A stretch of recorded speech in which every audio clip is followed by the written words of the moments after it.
Is the entire country shifting to the right? Or have the parties actually just swapped platforms? Have the Republicans become the party for the working class, while the ultra-wealthy, even elitists, vote blue? Listen, we're all already wound up after a very tense week. Why not just go all in?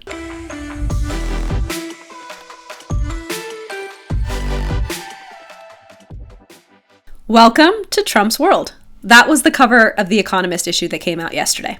It was expected to be an extremely close election. We were told the results may not be in for weeks. Much of the country was getting themselves prepared for all of the drama that would come with election fraud, which turns out to only be an issue when one side wins, interestingly enough. On Tuesday night, what we got was the exact opposite. Clear, decisive results from America. And by Wednesday morning, a red wave was obvious. Many say this referendum came from the working class, who are fed up with the cost of living and struggling to get by. But aren't conservatives supposed to be the rich ones who prioritize their pocketbooks over human rights? Ouch. While those bleeding heart liberals want to turn us into a socialist country with all of their free handouts. Yikes. Well, that's not what the data showed this time. The economy was the most important issue of the 2024 presidential election. It hasn't been the number one issue for voters since 2008. For a moment, I want to continue the conversation, but only from the perspective of what is commonly perceived about the parties, rather than what either platform actually suggested as their proposed policies. Let's look at this from the point of view of conceptions instead of fact. Often, Republicans are considered the party of the wealthy, while Democrats are the party of the middle class.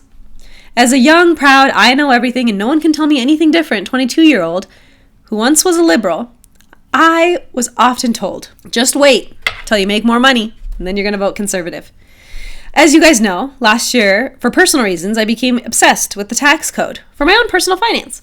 But as a mortgage advisor, I have also followed the economy and monetary policy and how they impact interest rates very closely for many years. And this is when I started to see a discrepancy between the general public's perception of which party's policy actually benefits them the most and reality. As a quick side note, my fiscal alliance hasn't actually changed, but my view of politicians and how much they actually care about any of us has changed. I now know, and this election only served to reaffirm for me, that I need to focus on myself and my family so that we can be a better part of our community and improve it in that way. But back on track. Of course, this has been studied, whether Democratic or Republican economic policy is better for most of America. That in and of itself is a highly subjective question, so let's just look at two measures of the economy that are both popular and rooted only in data, not opinion. The performance of the stock market and the GDP. The S&P has grown on average 10% under Democratic presidents versus 6.7% under Republicans. GDP, the broadest measure of the economy, has averaged 3.9% under Democrats, 2.4% under Republicans. What about taxes? Folks like to say Republicans only care about their taxes, especially Trump's tax cuts that went into effect in 2017. But I've also heard said by really critical thinkers that the middle class are the only ones who actually end up paying taxes. This is why we see, maybe, just maybe, this is maybe why we see more wealthy people basing their vote on social issues and not really caring about fiscal policy.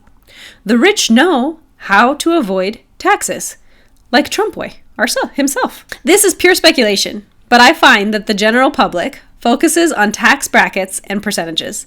They focus on what the candidates promise for tax cuts. The tax code is way more intricate than this, though. There are loopholes that look a lot like huge rewards for entrepreneurs and real-life jackpots for real estate investors who know how to find them and use them correctly. It wipes out their tax liability completely and legally. I don't know that the middle class is aware of these strategies, or at least as aware of them as the folks at the top. I broke down the whole Tax Cut and Jobs Act, by the way, in a previous post, so I won't rehash it now because what I want to get into is something that my brother said this week. And for color, this brother is the former president of the Young Republicans Club at the University of Nevada, Reno. He said Republicans are now the party of the working class. which inspired this whole blog post. He said the ultra wealthy, the elitists, vote blue. This stuck in my brain because I've been seeing all the same campaign ads that you have that are being fed out to the general public about how Kamala has the middle classes back and Trump only cares about billionaires. And their platforms and proposals actually hold fairly true to those accusations. We also saw the world's 10 richest people's net worth actually explode in a very good way for them on Wednesday following the election. I'm sure they're going to trickle that down somehow to all of us.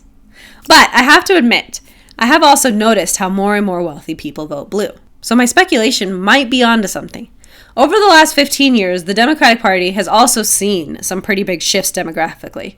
The second largest majority within the party is now made up of college-educated white people. And to simplify this more than I want to, let me make very clear, I don't want to generalize and talk about people like this, but that's how the data works, and it's the only way to analyze this.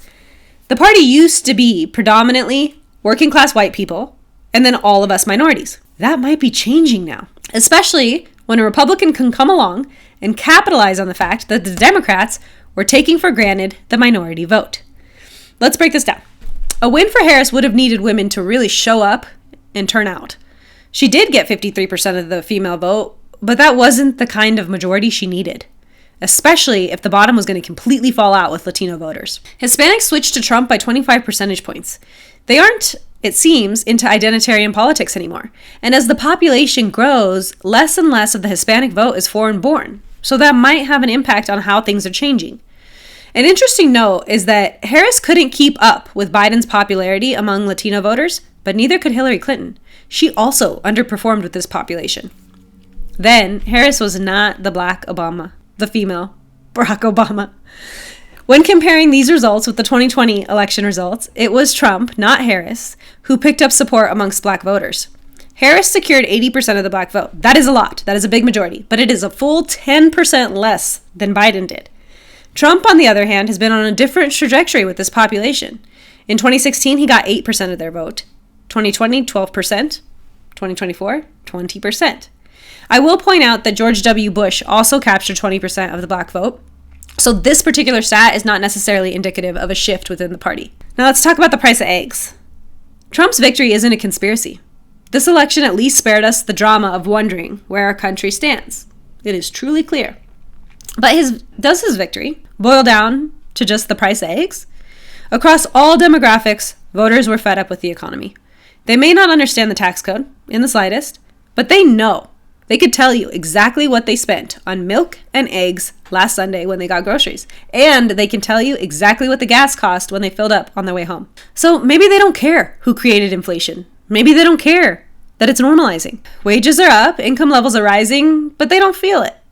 The stock market is doing great, but that doesn't pay their credit card bill at the end of every month. It was a change election, in my opinion. And I'll be interested to see how these shifts between and within the parties continue. I did hear something interesting from Smarter News, which is an Instagram account I highly recommend you follow.